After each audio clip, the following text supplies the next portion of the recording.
Hey folks, hope you're all doing well. Today I'm going to be doing a partial wrap up for April. I almost said March there. So I'm not going to be talking about all the books I read during April, but I did read a grand total of 15 books, which kind of threw me off. I didn't feel like I was reading so much, but I must have been consuming far more than I was expecting. Probably, you know, as usual, to do with a lot of the audiobooks that I listen to kind of as and when I'm on the go.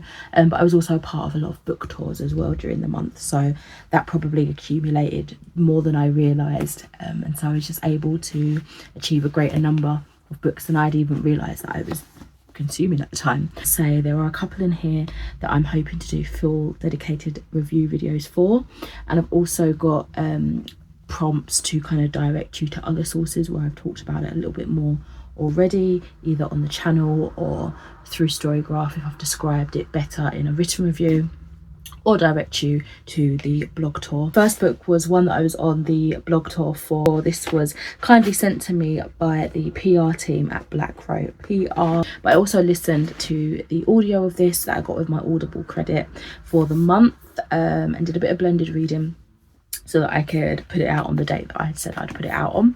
But this is Adrian Chbosky's, well, at the time it was the latest. This is a far future adventure travelling into the unknown. On the distant world of Kiln lie the ruins of an alien civilization. It's the greatest discovery in humanity's spacefaring history. Who were its builders and where did they go?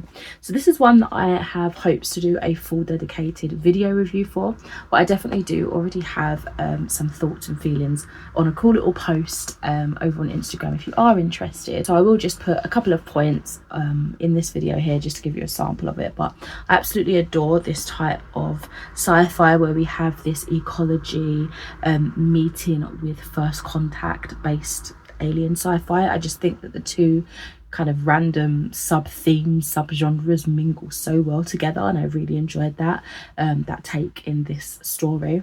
I also felt that the characters added such a great deal of excellently executed tension, because nobody was really likable and nobody really liked each other, and they were all kind of just a means to an end to get out of this somewhat successfully and survive. But the warp that we had as ideas changed and more was learnt about Kiln was just phenomenal. It's such a cool character study, I would say. But yes, I would definitely like to do a full review video over on the channel some point soon. On with the Troy Quartet, continuing with book 2, The War at Troy by Lindsay Clark. This one I ended up giving a 3 out of 5 stars. I don't think I mentioned what I gave Alien Clay, but I gave that a 5 out of 5 stars. Back to The War at Troy. This one was an audiobook read, and it is literally picking off from where we left off in book 1, where we are enraged by the betrayal of Helen and Paris. Menelaus and his brother, the High King Agamemnon, gather their allies and set out to conquer the city of Troy. This was mainly used for kind of like background filler noise for me and just overall easy listening. I wasn't as impressed with this one as I was with the first book, where I felt like the story of it and the telling of it took me out of my daily tasks and I was just standing and staring into space listening to this. This one I definitely kind of had just background playing, and I was zoning out a lot of times from the actual story, and sometimes I would find myself having to rewind and listen when a crucial point had happened because I hadn't properly been listening. I don't have an awful lot really to say about that. It was just an okay, easy read. Quickly into book 3 within the series, The Spoils of Troy. Troy has fallen, and after 10 years of fighting and a savage final massacre, the victors quarrel over what remains and turn their minds to home. It was yet again another 3-star read for me. Again, it served as some sort of background entertainment. Easy listening if you can really call a massacre easy to listen to. But anyway, I did enjoy getting more POV and details from Cassandra's life. I feel like she's always so kind of ridiculed and glossed over and just looked at as the mad scorned woman, you know. No one listens to her. If you don't know the story of Cassandra, she was a priestess of Apollo, and the story goes that Apollo basically gave her the gift of sight, of prophecy, and then tried to have sex with her. She spurned him. She didn't want to. Obviously, within the priesthood, she was celibate. She was devout to him as a religion, as a deity. She didn't want to give up her earthly body for that, even for the god. She didn't want to do that, and that was her choice to make. So in spite at the embarrassment of the refusal, so to say, I think he spat in her mouth. Gods can't take back a gift they've bestowed upon a mortal, but they can alter it. That gift that he had given her of the sight, the spit had then turned it to everything that she said. No one would believe her, or I think it's described as no one heard her warnings, but I think it's not as literal as that. It's that people heard her, they could hear what she was saying, but they didn't believe her. Like, they just thought she was rambling madness. So everything she said came true. All the demise and fall of everybody that was involved with the fall of Troy, you know, it all came to pass, but nobody listened to her. So it's a really sad story, honestly, because she was so devoted to this deity, and this is what she got in return, just for not wanting to give up her body in a sexual, intimate way, which is her right to choose what she wants to do with. But anyway, yeah, I would read a whole book about Cassandra. I don't know if there is one yet. I've got a little shelf of the feminist retellings, but I don't know if any of those are about Cassandra. Anyway, that was a little bit of a tangent. After that, I listened to a memoir. This is A Black Boy at Eton by Dilebe Oyema, and this one I gave a 4 out of 5 stars. This is written just at the age of 21.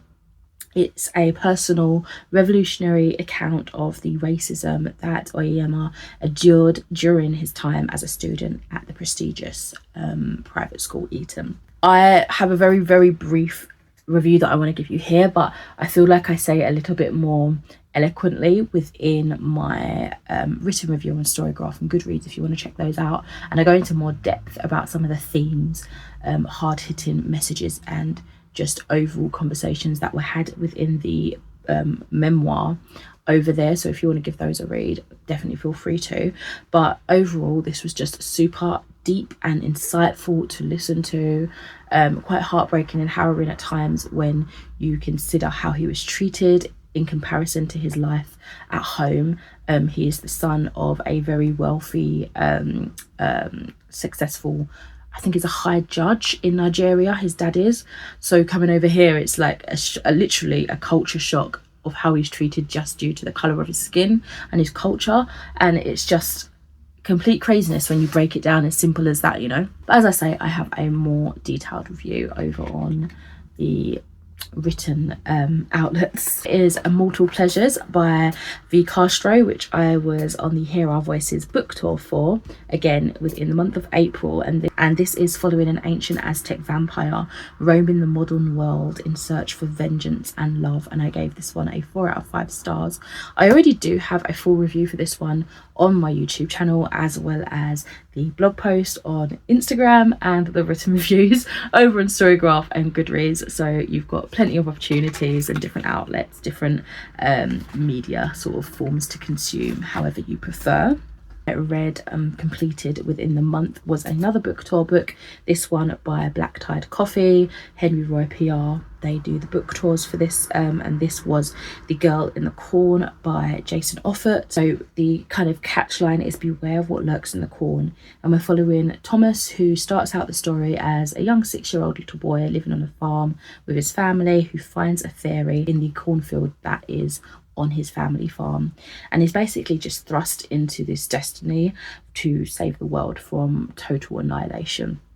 Unfortunately, I gave this one a 2 out of 5 stars, and it was kind of a roller coaster of a read for me. I was really enjoying the first half, especially when we were concerning the supernatural elements and just learning more about this version of the Fae world and kind of the supernatural threat that was coming into Earth as we know it, and seeing how that changed over time.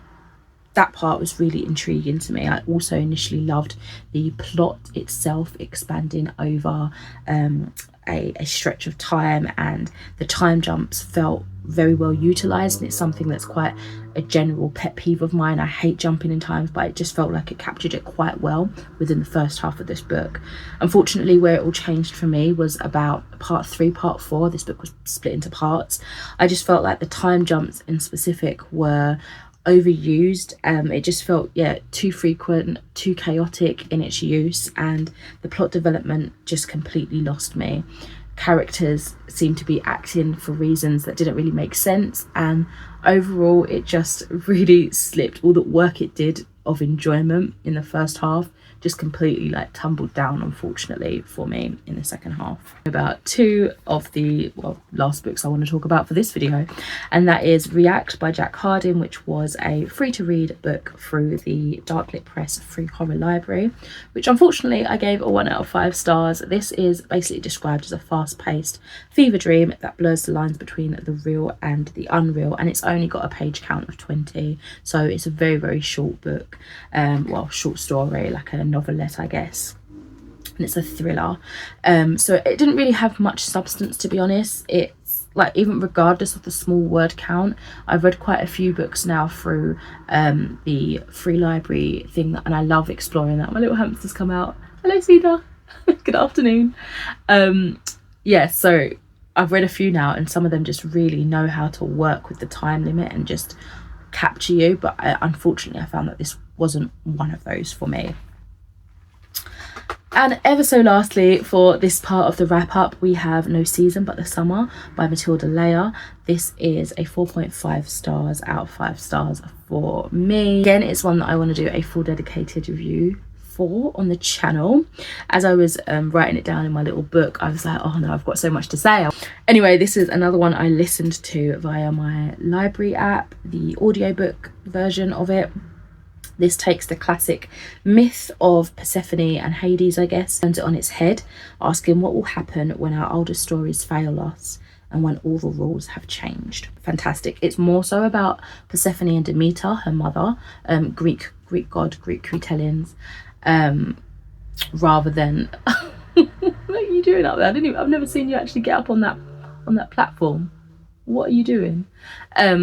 So yeah, it was an interesting tale, because I was expecting more Persephone and Hades, which are quite a lot of retellings of them to have come out over the last couple of years. So this was quite refreshing in that aspect, and it did so much in terms of themes and exploration and environmental conversations as well. But as I say, I would love to talk about that in a dedicated review. Anyway, that is it for part 1 of my April wrap up.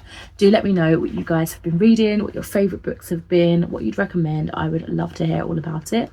But for now, I shall love you and leave you and talk to you in another video soon. Bye.